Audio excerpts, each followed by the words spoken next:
Welcome to Dune Chapter by Chapter. I'm Dominic. So I just finished reading chapter 11. So in this chapter, Duke Leto is reacting to the death of, or not the death of, but the attempt on his son's life.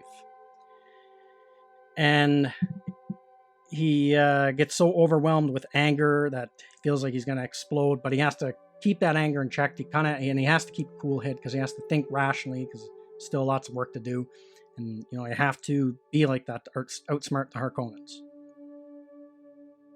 So in this chapter, he has a discussion with Gurney, and he needs to take 300 of Gurney's best men to help Hawat because of the attempt to tighten up security, because of the attempt that was made by the Harkonnens.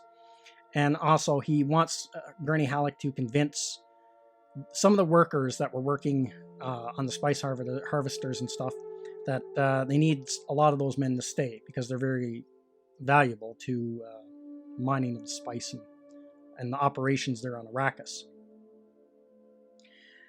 So what I like about this chapter is, well, a couple things, is it shows that Gurney Halleck is like a very down-to-earth guy, very salt of the earth, very blue collar.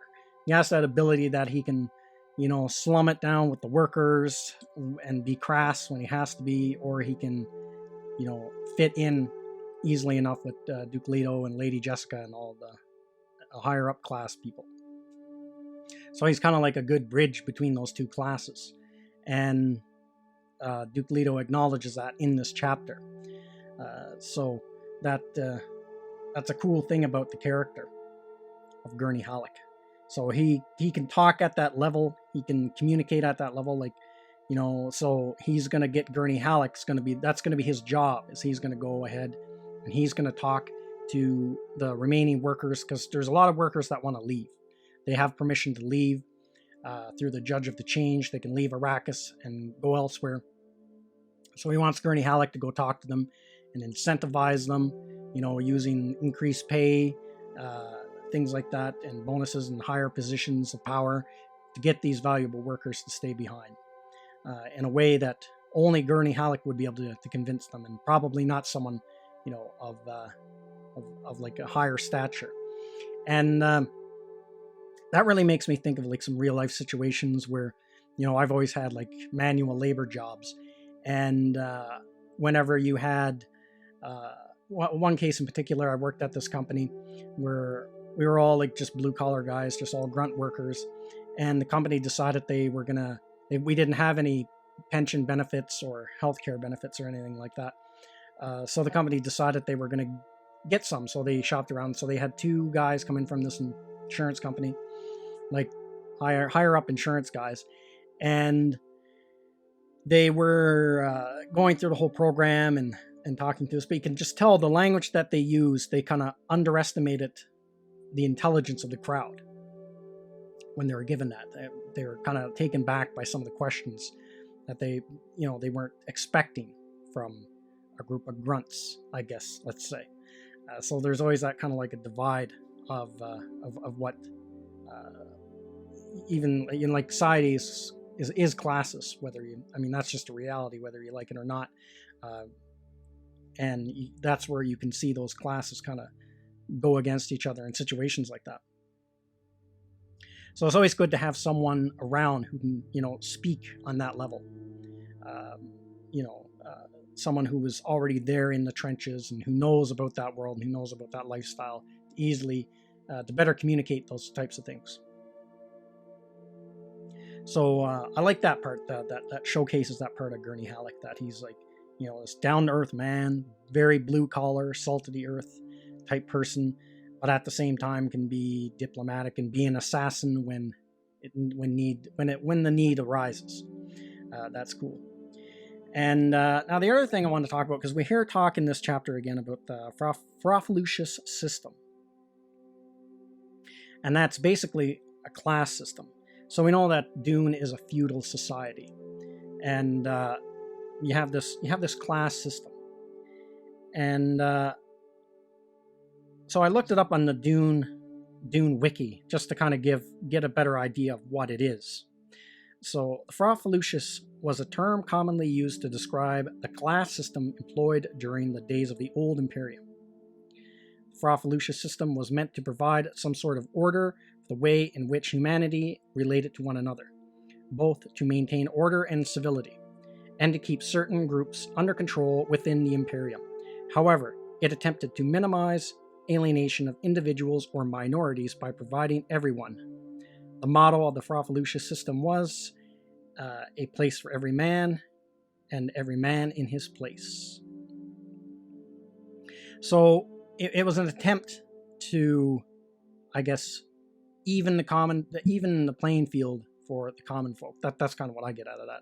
I don't know how accurate they are on the wiki system, on the wiki fan base there. But what I do find interesting is you can see a big difference in how people are treated by different houses. Like you look at how the people are treated on the planet Caladan compared to how the people are treated on Gedi Prime. There's a very big difference there. Like, you don't want to be a citizen and live on Gedi Prime. You don't want to be under Harkonnen rule at all. So I found that kind of weird how they described it on the wiki page there, because I don't really see how that would actually work, how they're given like an even, everyone's made fairly, you know, how it's so everyone has like a place. I guess maybe it's what they think is fair in their mind, the Emperor. So in this chapter, Duke Leto, you know, is thinking to himself, you know, he's kind of, if he becomes Emperor, he wants to actually get rid of this class system. He would like to see the system end one day. Which doesn't happen. He doesn't do it. And it doesn't happen within the Dune universe for another few thousand years. And the idea behind getting rid of the Faufreluches system is actually, the idea was, you know, because humanity had spread out, well, the reason for the system in the first place was that humanity had spread out over all these planets. And had these great distances. They were all spread out over great distances. And the only way to keep order was you needed one central figure, an emperor, to kind of, you know, keep humanity focused. That was the whole intent of it.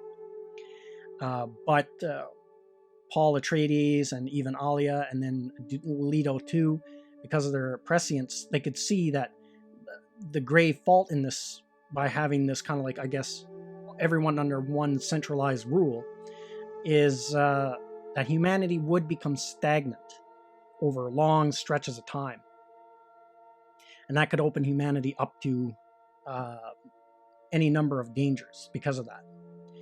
And so eventually what happens is when Duke Leto becomes Emperor, Leto too, and becomes the Godworm, and it rules for for several thousand years, and doesn't allow any space travel between planets, so there's no freedom that way. And that goes on for century after century after century, until finally when he's killed and his reign ends, you get the Great Scattering, where everyone scatters everywhere because they were repressed for so many generations, that humanity just shot out as wide as possible over the universe. And then that finally ended this Faufreluches system. And it never ever came back after that in later Dune books. You never ever had this system again, of this this kind of feudalistic ruling structure that they had, and that was the intent, I guess, of the Golden Path, was to, or one of the intents anyway, it was to get rid of this ruling class system and then get humanity to spread out, because humanity wouldn't be stagnant then if they spread out. And instead of having everything dictated from one emperor, they can go and flourish on their own all over the place. And that would probably drive humanity to progress further and survive any kind of calamity that came its way. Now, what the calamity would have been in the future, we don't know for certain, because Frank Herbert didn't get to finish the series off himself. But we know with the Brian Herbert, Kevin J. Anderson books, that threat that Leto was preparing humanity for, and why he caused the Great Scattering, was the Machine Empire that was coming back. It was returning. That was an old enemy that was coming back that wanted to wipe out humanity. And that's what the later Hunters of Dune and Sandworms of Dune get into. So that idea was always there in the Atreides' mind to dissolve this. Eventually, it would be undone by an Atreides, because Duke Leto would, even though he saw into the future, he knew his own death, and he had, because he was prescient and things like that. So that's the whole idea behind that. So yeah, that was an interesting thing I picked up on in this chapter, and something I wanted to talk about was how this whole system works. And but I don't know, it makes you wonder if you're just like a common person in the Dune universe. You're just a regular guy. You're not, because the universe of Dune is always, you're always looking at it through the eyes of these huge power brokers in the universe, and all this political maneuvering and cutthroat stuff and all this stuff that's going on. But you don't know what it's like. You don't really get a glimpse in the life of what is it like to be a citizen that just has a 9-to-5 job in this universe. Like, how do you live your life? Like, there's no voting. Like, you don't vote, like, because it's a feudal system. So, like, I guess at any point in time, depending on who you're under as a ruling house, they can just make your life very good or take your life away from you at any moment. Like if you live under Harkonnen rule. So now I'll be honest, like exactly how this world and the politics of Dune are all completely structured. I, as a reader and things like that, even as a fan of Dune, I don't have 100% understanding grasp on how it works. I know Ideas in Fire and Ice, or Quinn's Ideas, he gets into a lot of detail about how all these systems work. And I've read Dune like before I found this channel. Maybe I had read Dune like two times, 2 or 3 times before that. But that's where a lot of these other Dune channels that really get into the lore of Dune actually help me learn a lot about how the world actually works.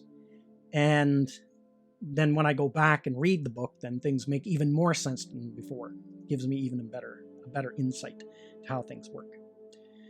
So that's everything I got to say in this video. Let me know what you think in the comments section, and I will see you at the next one.